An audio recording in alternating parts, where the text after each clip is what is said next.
Bonjour à toutes et à tous, je suis ravi de vous retrouver aujourd'hui pour la vidéo, le petit classico du mois, les achats et réceptions du mois de février. Donc je vais vous présenter un petit peu tout ça, je vous les ai classés par éditeur pour que ce soit un petit peu plus simple s'il y a des éditeurs que vous préférez. Voilà, il y a un petit peu de tout, un petit peu chez tout le monde, il y a pas mal de choses, je ne m'attendais pas à ce qu'il y ait autant de trucs finalement. Et puis il y a de la frustration parce que comme j'ai eu pas mal de galères dans la vie perso, j'ai pas eu autant le temps de lire que je voudrais. Donc vous avez vu, il y a eu un petit peu moins de reviews sur la chaîne.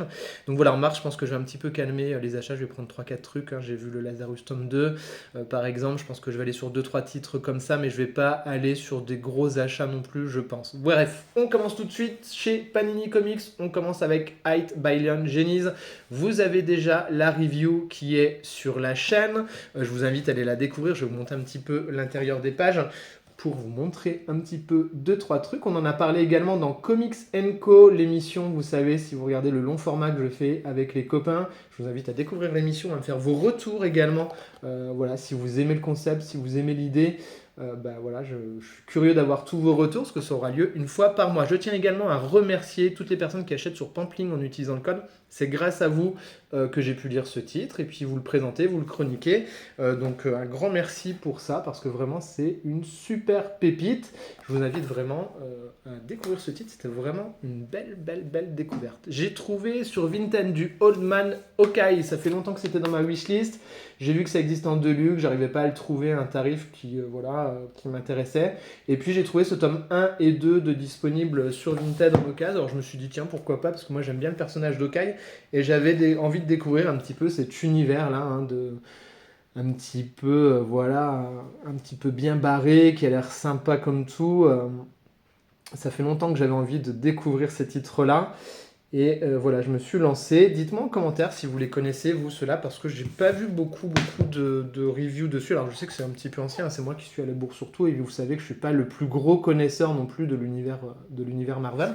Mais voilà, belle découverte. En tout cas, j'ai très hâte de les lire, ceux-là, franchement. Très très hâte. On continue toujours chez Panini. Vous voyez, j'essaye de refaire un petit peu ma culture générale chez Panini. J'ai pris ce Moon Knight de Ellis.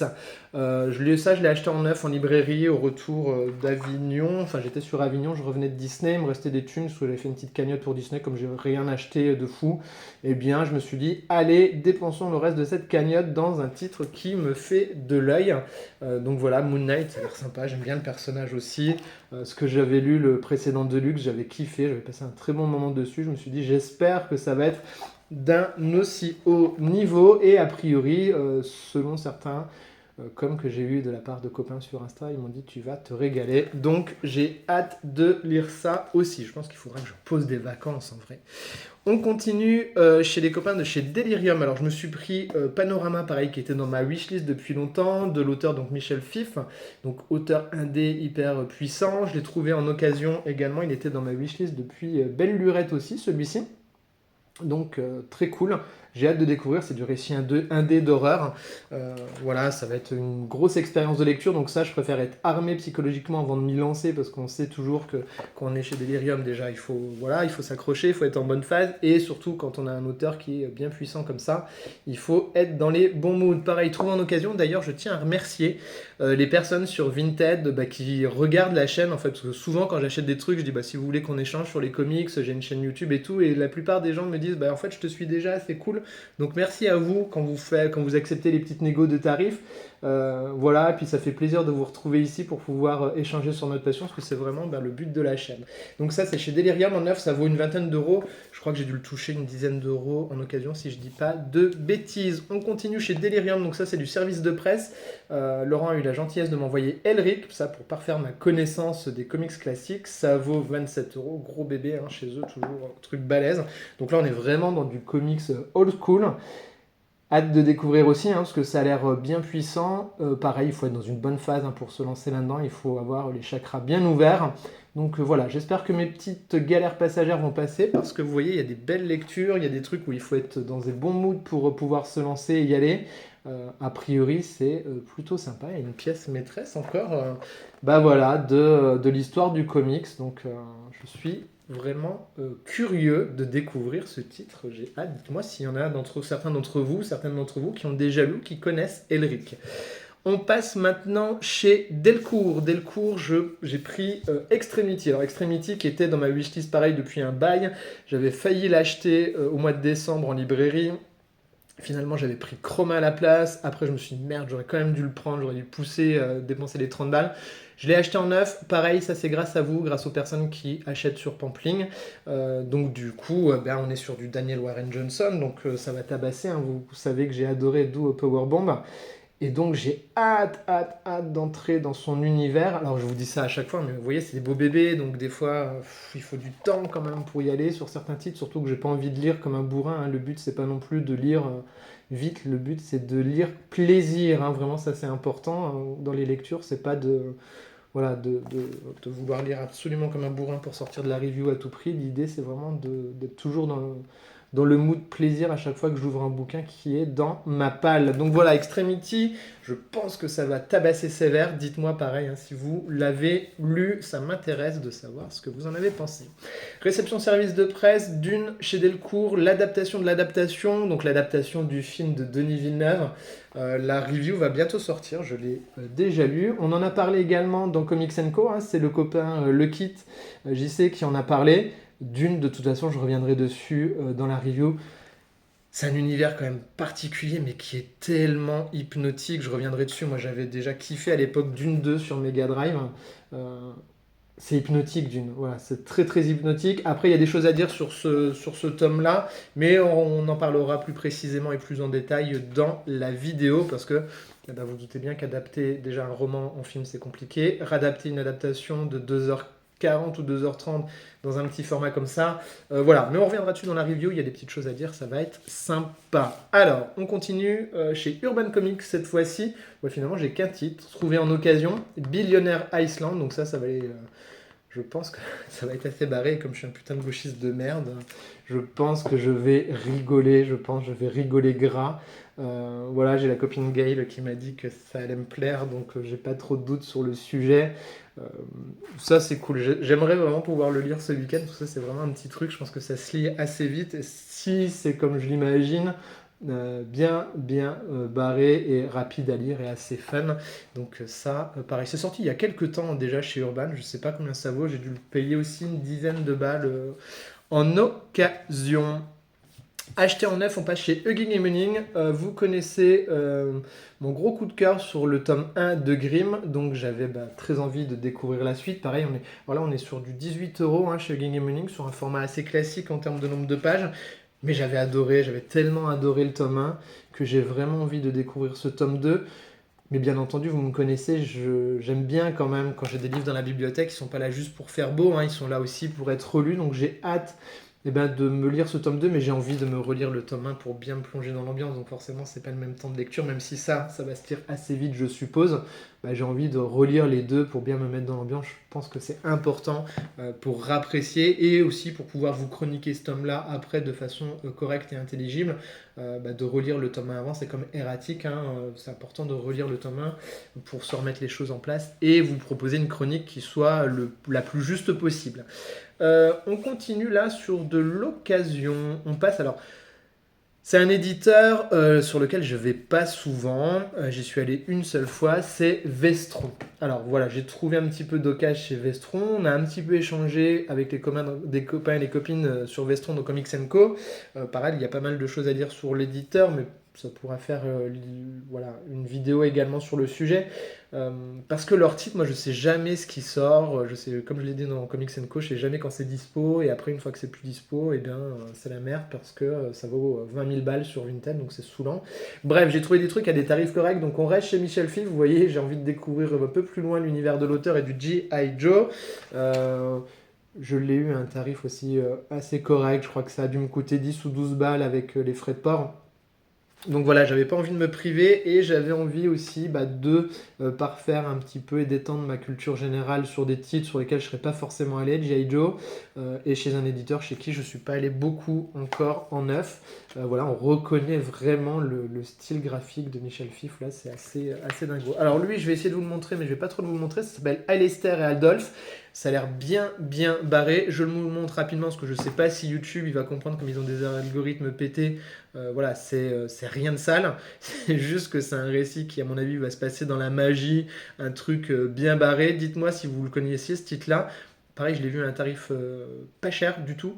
Je me suis dit, je connais pas, voilà, c'est pas trop cher, j'y vais, je tente l'aventure, on verra bien. Ça s'appelle Alistair et Adolphe, ça a l'air ouf, je sais pas, ça me fait penser à du Alan Moore, mais alors, même si c'est pas Alan Moore derrière, mais dites-moi si vous l'avez lu, voilà, voilà, ça a l'air barré, ça a l'air complètement barré.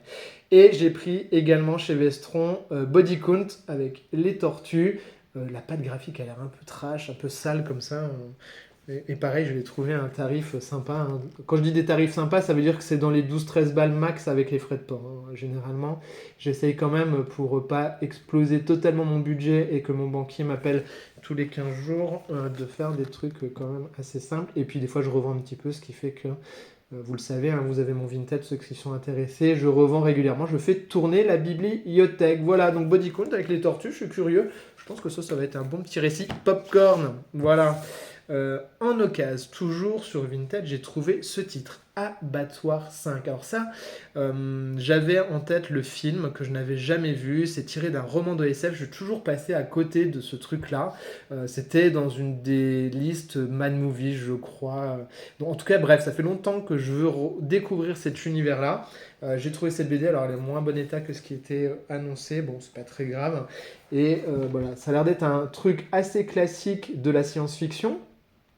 Et je me dis, je peux pas ne pas découvrir ce truc, j'ai besoin. Et là, comme j'ai trouvé cette occasion-là sur Vinted, je me suis dit, allez, tente. Ça a l'air d'être quand même plus typé bande dessinée que comics. C'est au seuil, donc ouais, je pense qu'on peut le classer dans la grande appellation roman graphique. Et en neuf, ça vaut 23 euros. En occasion, j'ai dû le payer comme d'hab, 12-13 balles. Maintenant, on passe chez Black River Comics. Donc ça, c'est 2 réceptions SP, Earth Diver. Donc on en a parlé dans Comics Co. Il y a déjà pas mal de reviews qui tournent sur le titre. On est pareil, hein, sur du 18,90. Là, ça a l'air assez sympa. Et je sais qu'il y a plusieurs d'entre vous qui l'ont lu. On parle voilà, d'une uchronie, si j'ai bien compris, une dystopie chronique. Ça a l'air assez intéressant. Je suis curieux de le découvrir parce que le pitch est sympa, hein. C'est en gros des gens qui vont retourner dans le passé pour essayer de tuer Christophe Colomb. Donc je pense que ça peut être très intéressant. Réception SP, mais là c'était un de mes gros chouchous de l'année dernière, si vous vous souvenez, Hôtel Tome 1. J'avais tellement kiffé, donc je suis trop content de l'avoir reçu, je suis très curieux de le lire. On est sur du 16,90 là, format classique, hein, chez Black River. Et on retrouve tout de suite la patte, hein, qui fait cette ambiance là des films des années 70 d'horreur. Donc je suis comme un fou. Donc vous comprenez, je pense, ma frustration de ne pas avoir le temps de lire en ce moment. Quand on voit toutes ces pépites, franchement, j'ai trop hâte. Et aussi, d'où mon envie de freiner peut-être un petit peu au mois de mars pour avoir le temps de lire tout ça, de vous faire les reviews. On passe chez les aventuriers de l'étrange. J'ai trouvé ça chez Nose. C'était du déstockage. Si ceux qui ont suivi Insta, vous savez que la maison d'édition avait des difficultés financières. On a essayé de faire des lives, de les soutenir. Finalement, ils ont trouvé de nouvelles possibilités pour continuer à éditer des titres. Donc ça fait super plaisir. Mais a priori, je pense qu'ils ont dû se séparer d'une partie du stock quand même. Donc ça s'appelle Les Oiseaux Lumineux. La cover, elle est absolument dingo. Je l'avais repéré à l'époque quand j'avais acheté 2-3 trucs en neuf, mais je ne l'avais pas pris. Celui-ci, j'en avais pris d'autres. Et visuellement, ça a l'air complètement dingo. De ce que j'ai cru comprendre, ça a l'air assez barré aussi, d'après ce que m'ont dit certains et certaines sur Instagram. Mais ça n'empêche qu'à 2 balles, franchement, rien que pour le parti pris graphique, eh bien, je me suis laissé largement tenter à 2 euros. On ne va pas se mentir, ce serait dommage de passer à côté d'une découverte. Voilà, on a presque terminé, mais je vais vous montrer 2-3 autres petits trucs qui me semblent intéressants. J'ai eu la chance de recevoir le kit presse du manga Land chez Mangetsu, donc c'était absolument pas prévu, je suis pas du tout partenaire avec eux, mais ils l'ont envoyé à plusieurs personnes. Je l'ai lu, la review arrivera bientôt, et ce que je vous propose, c'est de vous faire le petit unboxing du kit presse, parce qu'on n'en reçoit pas souvent, hein, c'est pas hyper régulier d'avoir des kits presse, autant des services de presse classiques, simples, ça passe, mais comme ça permettra aussi aux personnes qui connaissent pas tout ce qui est kit presse et tout, de découvrir un petit peu ce qu'il peut y avoir. Ça fera un mini unboxing, plus review, sachant qu'il n'y a aucun enjeu, parce que j'ai rien demandé, donc en fait, je dis ce que je veux sur le titre, mais c'était pas mal en fait. Voilà. On continue avec d'autres trucs. Alors ça, c'est de l'occasion. C'est pour un des futurs projets que je vais avoir sur la chaîne, parce que vous savez que je n'arrête pas d'avoir des idées. J'ai quelques idées, mais je vous en parlerai dans une vidéo Free Talk pour vous remercier également qu'on ait passé les 1000 abonnés, etc. Mais tout ça, ça va venir en temps et en heure. J'ai acheté du kiosque. Voilà, donc je suis parti sur des récits complets, des sagas complètes. J'ai envie de continuer à étendre mes connaissances et ma culture sur l'univers Marvel et j'avais envie de vous proposer un certain contenu. Donc merci également à la personne qui suit la chaîne qui me les a vendus sur Vinted, qui m'a fait le petit tarif sympa. En plus, ils sont en état super, certains dans des pochettes. Enfin, voilà. Donc voilà, je suis curieux je suis curieux de découvrir tous ces titres-là, comme je vous l'ai dit, pour ma culture. J'ai hâte de vous présenter le nouveau concept où je vais vraiment vous demander aussi de participer. Hein, l'idée, c'est ça, de partager avant tout. Moi, qu'une vidéo, elle fasse 100 vues sur la chaîne, ça me dérange pas. L'important, c'est que la vidéo existe surtout. Et puis, de partager avec vous et qu'on puisse voilà, s'enrichir nos connaissances. Bref, cercle vertueux comme d'hab. J'ai reçu également en service de presse des gens drôles. Vous connaissez peut-être Playlist Society.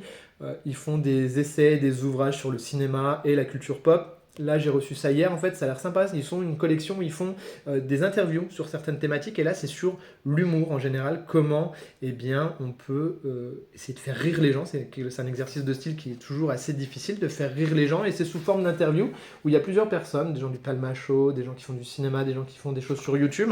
Et donc, ça va être assez intéressant, je pense, de voir un petit peu comment on crée ces mécaniques du rire, parce que c'est toujours très difficile. On a tous des formes d'humour assez différentes et des choses qui nous font rire, d'autres qui nous font pas rire, des choses auxquelles on accroche.